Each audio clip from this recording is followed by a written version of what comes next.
Chapter 4 that is the Mughal empire को भी हम दो पार्ट में करेंगे।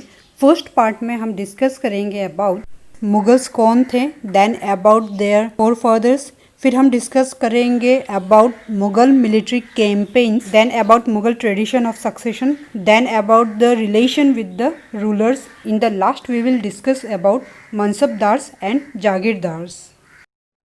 सो let's start. Indian subcontinent जैसे वास्ट एरिया जहाँ पे डिफरेंट लोग और कल्चर होते हैं, ऐसे एरिया को कंट्रोल करना काफ़ी डिफ़िकल्ट होता है।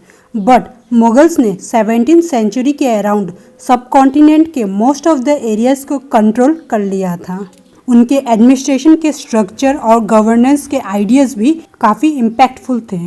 उनकी पॉलिटिकल लेगेसी को अपकमिंग एम्पायर्स के द्वारा इग्नोर भी नहीं किया जा सका। रेड फोर्ट, जहाँ से हमारे प्रधानमंत्री नेशन को एड्रेस करते हैं, पहले ये मुग़ल एम्पायर्स की रेसिडेंस हुआ करती थी। मुगल्स दो महान लिनिएज के डेसिडेंट्स थे। वे अपने माँ की साइड से चंगेज़ खान के डेसिडेंट थे, जो मंगोल ट्राइब्स के रूलर थे चाइना और सेंट्रल एशिया में। वे अपने फादर के साइड से तैमूर के सक्सेसर थे, जो ईरान और इराक के रूलर थे। मुगल्स खुद को मुगल्स या मंगोल्स नहीं कहलाते, क्योंकि चंगेज़ खान का नाम अनगिनत मैसेकर से जुड़ा हुआ था। साथ ही उनके मंगोल कॉम्पिटिटर उज़्बेक से भी जुड़ा हुआ था। मुगल्स खुद को अपने पूर्वज तैमूर के साथ जोड़ा कर, क्योंकि 1398 में उन्होंने दिल्ली को कैप्चर किया था। एम्पायर्स खुद की पेंटिंग में तैमूर को भी इंक्लूड किया करते थे। बाबर फर्स्ट मुगल एम्पायर थे। 1494 में फरगना में उन्होंने थ्रोन को सक्सीड किया था। तब वे सिर्फ 12 इयर्स के थे, बट उनको अपना थ्रोन छोड़ना पड़ा था बिकॉज ऑफ उज़्बेक्स इन्वेशन। 1504 में उन्होंने काबुल को कंट्रोल कर लिया था। 1526 में इब्राहिम लोदी को पानीपत के बैटल में हरा के दिल्ली और आगरा को कैप्चर कर लिया था। इस चार्ट में मुगल्स के मेजर कैंपेन्स को दिखाया गया है। इसी चार्ट से हमें ये पता चलता है कि अफगान्स मुगल्स के बिगेस्ट थ्रेट थे। मुगल्स प्राइमोगेनिचर के रूल पे बिलीव नहीं किया करते थे, बल्कि मुगल तैमूर के कस्टम को फॉलो किया करते थे, दैट इज़ कस्टम ऑफ प्रोपोर्शनरी। इसमें प्रॉपर्टी को डिवाइड किया जाता था सभी बेटों में।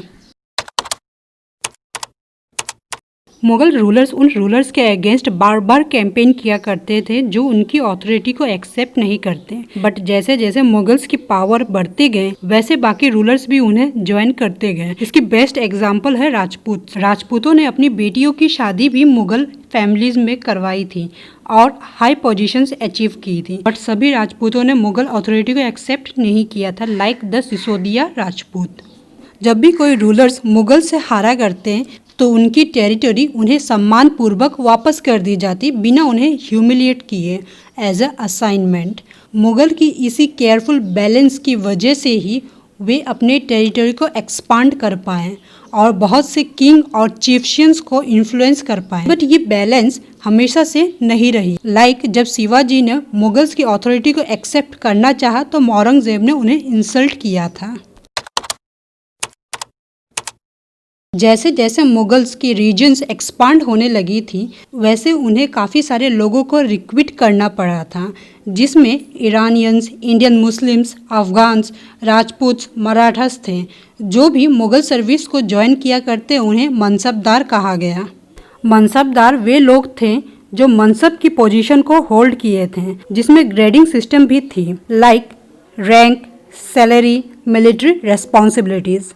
रैंक और सैलरीज न्यूमेरिकल वैल्यू में डिटरमाइन होती थी, जिसे जत कहा गया। मनसबदार की मिलिट्री रेस्पॉन्सिबिलिटी थी स्पेसिफाइड नंबर के सवार और कैवेलरी मैन को मेंटेन करना। वे कैवेलरी मैन को लाते, उन्हें रजिस्टर करवाते, उनके घोड़ों की ब्रांडिंग भी की जाती, देन उन्हें सैलरी दी जाती। मनसबदार को सैलरी जागीर से दी जाती। ये जागीर उनके सर्वेंट के द्वारा कलेक्ट की जाती। जागीर कुछ हद तक एकतास के जैसे थे, बट मुक्तिस की तरह मनसबदार जागीर्स को एडमिनिस्टर नहीं करते, बल्कि मनसबदार खुद कंट्री के दूसरे पार्ट्स को सर्व किया करते। अकबर के समय इन जागीर्स को केयरफुली एसेस किया जाता ताकि इनके रेवेन्यू मनसबदार के सैलरीज के बराबर हो। बट औरंगजेब के रेन के समय जो रेवेन्यूज कलेक्ट होती वे ग्रांटेड अमाउंट से कम हुआ करती। साथ ही में मनसबदार की संख्या भी बढ़ गई थी और जागीर कम हो गए थे, जिस वजह से मनसबदार को जागीर के लिए काफ़ी वेट करना पड़ता। बाद में जागीरदार ज़्यादा रेवेन्यू कलेक्ट करने लग गए। औरंगजेब इन चेंजेस को कंट्रोल नहीं कर पाए, जिससे किसान को सफ़र करना पड़ा था।